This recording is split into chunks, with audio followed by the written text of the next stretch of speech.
যুবক, আজকে তোমাদেরকে বলি, তুমি যদি মুসলমানের সন্তান হয়ে থাকো, তাহলে আজকে তোমাকে এই চিন্তা করতে হবে, এমন কাজ আমি করব না যেই কাজের জন্য আমাকে মৃত্যু পরবর্তী জীবনে আমাকে গুনাহ পেতে থাকবো, এই কাজ আমি করব না। এটা মুসলমান, এটা হলো মুহাম্মদ সাল্লাল্লাহু আলাইহি সাল্লামের কলিজার টুকরা উম্মত, এটা হলো উম্মতের পরিচয়। আজকে আপনি আশ্চর্য হবেন, গোটা পৃথিবীতে এখন নেট ব্যতীত মানুষ থাকতে পারে না। আজকে যুবকগুলি এগুলি ছাড়া থাকতে পারে না। আজকে যুবকগুলি নিজেকে বিভিন্নভাবে সমাজের মধ্যে পরিচয় তুলে ধরছে, তারা মুসলমানের সন্তান, এই পরিচয় আজকে সমাজের মধ্যে হচ্ছে না।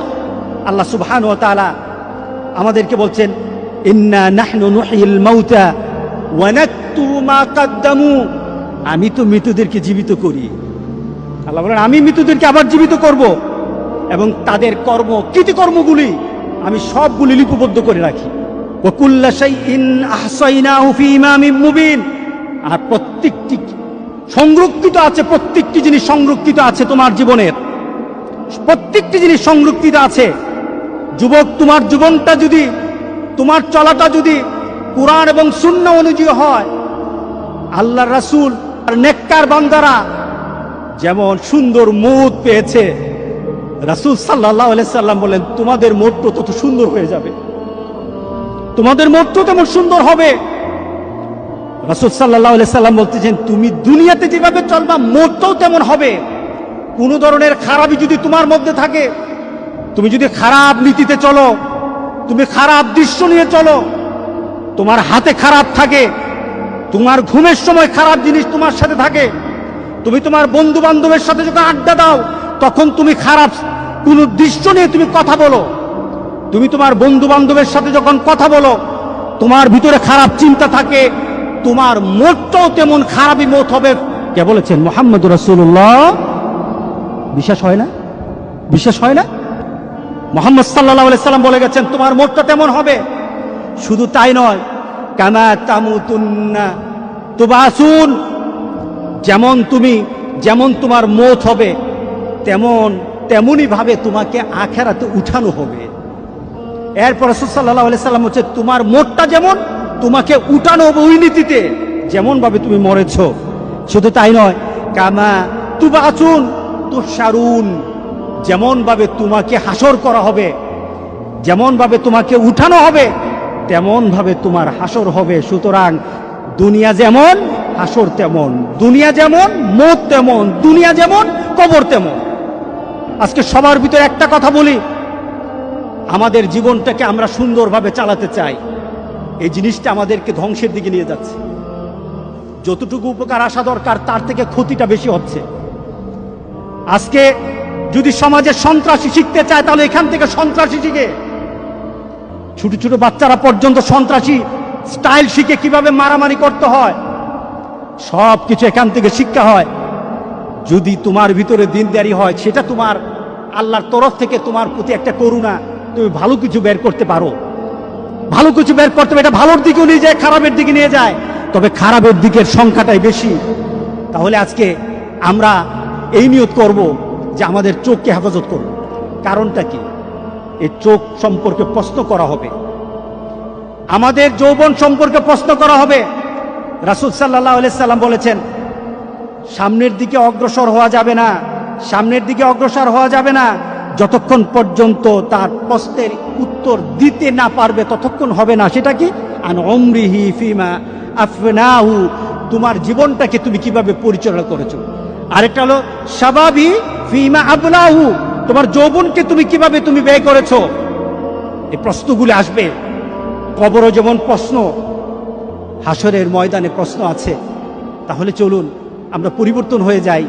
এই চোখকে আল্লাহ সুবহানাহু ওয়া তাআলা, প্রত্যেকটি মানুষের চোখ যেন আল্লাহ হেফাজত করে, প্রত্যেকটি মানুষের কানকে যেন আল্লাহ হেফাজত করে। আল্লাহর কাছে বেশি বেশি করে চান। চোখ যদি ধরা খেয়ে যায়, কান যদি ধরা খেয়ে যায়, বাঁচার আর উপায় নাই। একটা ছোট্ট ঘটনা, আমি হজে গিয়ে বইটা কিনেছিলাম, আরবের এক পুলিশের জীবনী। সে তার পুলিশের চাকরি করতে গিয়ে জীবনে যে যে ঘটনাগুলি তাকে তার হৃদয়ে দাগ কেটেছে, এমন কিছু ঘটনা সে জানিয়েছে। তার ডিউটি ছিল এক পুলিশ, সে একটা অ্যাক্সিডেন্ট হলো, দৌড়ে গেল, পুলিশ তাড়াতাড়ি তার কাছে গেল, দেখলো একটা যুবক গাড়ি অ্যাক্সিডেন্ট করেছে।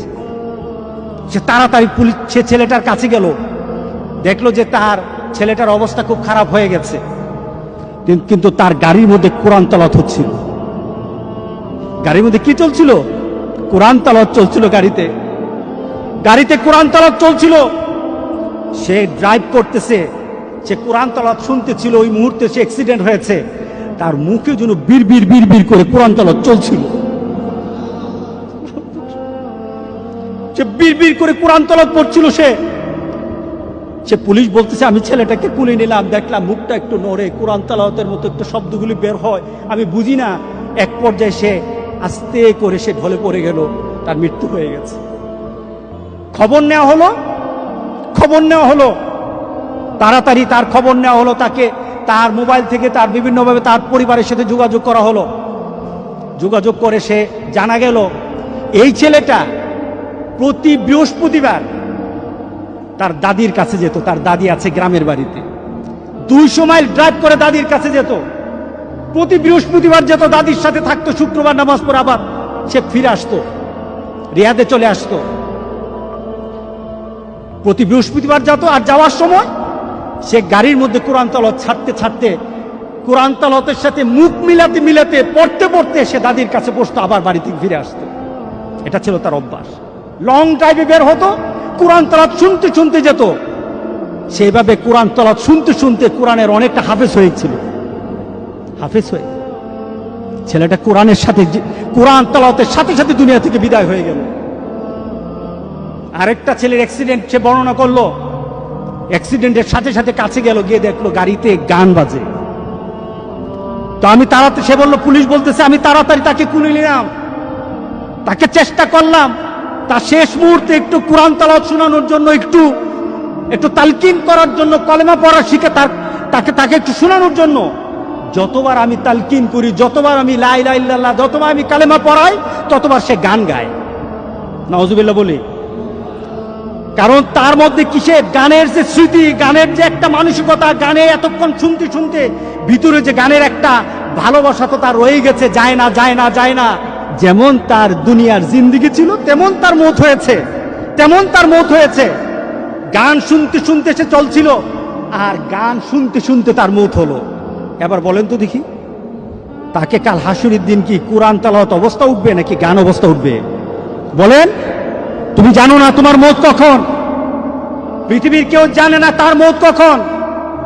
সুতরাং তোমার মৌতটা যেন এমন না হয়, মৌতের পরে এমন রেকর্ড তোমার দুনিয়াতে থাকবে যে রেকর্ডের কারণে তুমি কবরে শুয়ে গুনাহ পাবা। এমন রেকর্ড যেন তোমাদের না থাকে। আমাদের এমন সতর্ক হওয়া দরকার আছে কিনা বলেন? আমরা আরেকজনকে বলবো, আমাদের বন্ধুদেরকে আহ্বান করবো, এই কাজ আমরা করব না। আপনাদের পরিবারে আপনাদের সন্তানগুলি তাদের মোবাইলগুলি কি অপারেট করে, এই মোবাইলগুলি দিয়ে তারা কি করে, আপনাদেরকে এটা চেক করতে হবে, দেখতে হবে আপনাদের সন্তানেরা কি করে।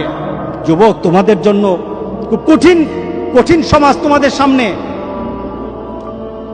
আমার সবচেয়ে একজন প্রিয় আরবের এক আলেম শেখ মোহাম্মদ আল আরফি অত্যন্ত তেজস্বী কথা বলে, অত্যন্ত ঘটনমূলক কথা বলে। ওনার একটা আলোচনায় উনি বললেন, ওনার এক বন্ধু, যুবক শুনো, ওনার এক বন্ধু সে ইন্টারনেটে খুব এক্সপার্ট ছিল। সে একবার সার্চ করে একটা ইন্টারনেটের ওয়েবসাইটে ঢুকে গিয়ে দেখলো ওয়েবসাইটটা একটা নোংরা ওয়েবসাইট, সেটাকে চিনল। এরপরে শেখের কাছে এসে বলল, শেখ, আমি ওয়েবসাইটে ঢুকে যা দেখলাম এটা বিশ্বাস করার মতো না। কি দেখেছেন? শেখ জিজ্ঞাসা করলো, কি দেখেছেন? দেখলাম একটা যুবক একটা ওয়েব পেজ কিনেছে, অনেক টাকা দিয়ে কিনেছে। তার 5 বছরের জন্য একটা কন্ট্রাক্ট করেছে, টাকা দিয়েছে 5 বছর। কি ব্যাপার? 5 বছর ওই কোম্পানি তাকে প্রতি সপ্তাহে বিভিন্ন ছবি লুট তাকে ইয়ে করবে, সেন্ড করবে, বিভিন্ন ছবি পাঠাবে প্রতি সপ্তাহে। সে টাকা দিয়ে সেটা কন্ট্রাক্ট করেছে, এটাকে পেজটাকে কিনেছে, একটা ফাইল করেছে, তার বন্ধু বান্ধবকে বলেছে আমার কাছে এমন একটা পেজ আছে, তোমরা যদি মনে চায় তোমরা লিঙ্ক দিতে পারো, আমার সাথে শেয়ার করতে পারো। যুবক শুনে নাও, তুমি আমার সাথে শেয়ার করতে পারো। তার বন্ধুরা আনন্দের সাথে বলল, যদি তোমার সাথে ঘুরি তাহলে পয়সা দিতে হবে নাকি? না, পয়সা দেওয়া লাগবে না, পয়সা তো আমি দিয়ে দিয়েছি, আমি এই ফাইলটা কিনে নিয়েছি, প্রতি সপ্তাহে আমার কাছে ছবি আসবে, আর তোমরা যদি আমার সাথে লিঙ্ক করো আমি এটাকে শেয়ার করে দেব, সাথে সাথে তোমাদের সাথে চলে যাবে। সে O2 ফরওয়ার্ড করে দিল, তার সকল বন্ধুর তালিকা দিয়ে O2 ফরওয়ার্ড করে দিল। তার কাছে যখন একটা ফাইল চলে আসতো প্রতি সপ্তাহে, অটোমেটিক তার বন্ধুদের কাছে চলে যেত, অটোমেটিক চলে যেত। সেটা কি কিনেছে? 5 বছরের জন্য কিনেছে। 6 মাস পরে সে অ্যাক্সিডেন্টে মারা গেল। 6 মাস পরে সেই ছেলেটা অ্যাক্সিডেন্টে মারা যায়। তার আশেপাশের সকল বন্ধুরা তাকে জানাজা দিল, দাফন করলো। ঠিক 1 সপ্তাহ পর দেখলো প্রত্যেকটি বন্ধুর সেই ওয়েবসাইটটা, তার বন্ধুদের যে ওয়েবসাইটটা লিঙ্ক করা ছিল, তাদের কাছে ছবি চলে আসছে, তাদের কাছে ছবি চলে আসতেছে। তারা মনে করলো এটা পুরানো ছবি। আবার তারা 1 সপ্তাহ ওয়েট করলো, দেখলো না, আবার ছবি চলে আসছে। 2-3 সপ্তাহ পর তারা কোম্পানির সাথে যোগাযোগ করলো, তাদেরকে বলল, ভাই, যে ছেলেটা আপনাদের থেকে এই ফাইলটা কিনেছিল সে তো মারা গেছে, এখন তার থেকে যে ধরনের পেজ আপনারা দিচ্ছেন এটা তো আমাদের কাছে চলে আসতেছে, অটোমেটিক চলে আসতেছে। ফাইলটা কিনলো কে? ওই মরা ছেলেটা কিনলো। কে কিনলো বলেন? ওই মরা ছেলেটা কিনলো। যে ছেলেটা মরে কবরে আছে সেই ছেলেটা কিনেছে। কিন্তু তার বন্ধুরা কিন্তু লিঙ্ক পাচ্ছে, প্রতি সপ্তাহে তাদের কাছে ছবি চায়। তারা অস্থির হয়ে গেছে। শেষে কোম্পানির সাথে বলল যে এটা বন্ধ করা দরকার, সে তো নাই, বন্ধ করা দরকার, এটা খারাপ জিনিস। তখন তারা বলল, আমরা তো বন্ধ করতে পারবো না, তাকে একটা পাসওয়ার্ড দেওয়া ছিল, পাসওয়ার্ডটা চাই, পাসওয়ার্ডটা হলে বন্ধ করতে পারবো। বলে পাসওয়ার্ড তো জানি না, পাসওয়ার্ড তো জানি না। এভাবে চলতে থাকলো 2 বছর পর্যন্ত, এভাবে কন্টিনিউ চলতে থাকলো। ছবি আসতেছে, তার বন্ধুদের পেজে ছবি ঢুকে যাচ্ছে। পেজের নাম কার? যে মারা গেছে তার। 5টা বছর এইভাবে আসলো, 5টা বছর এইভাবে আসলো। নোংরা ছবিগুলি তার বন্ধুদের কাছে চলে আসলো। পেজটা ক্রয় করেছে, যে ছেলেটা ক্রয় করেছে আজকে কবরে আছে। তাহলে আপনার বিবেকে কি বলে? এই ছেলেটা পেজটা যখন খুলেছে সে কি জানতো আমি মারা যাব? জানতো না। কিন্তু আজকে কবরে শুয়ে আছে। তার প্রত্যেকটি লিঙ্কের জন্য যত গুনাহ হচ্ছে, সেই গুনাহগুলি সে কোথায় পাচ্ছে? তার কবরে যাচ্ছে।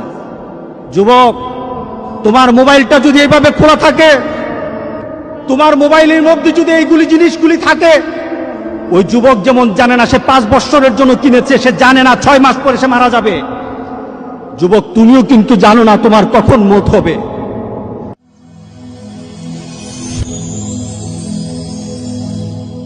Rose TV 24. Enjoy by listening to the Holy Quran.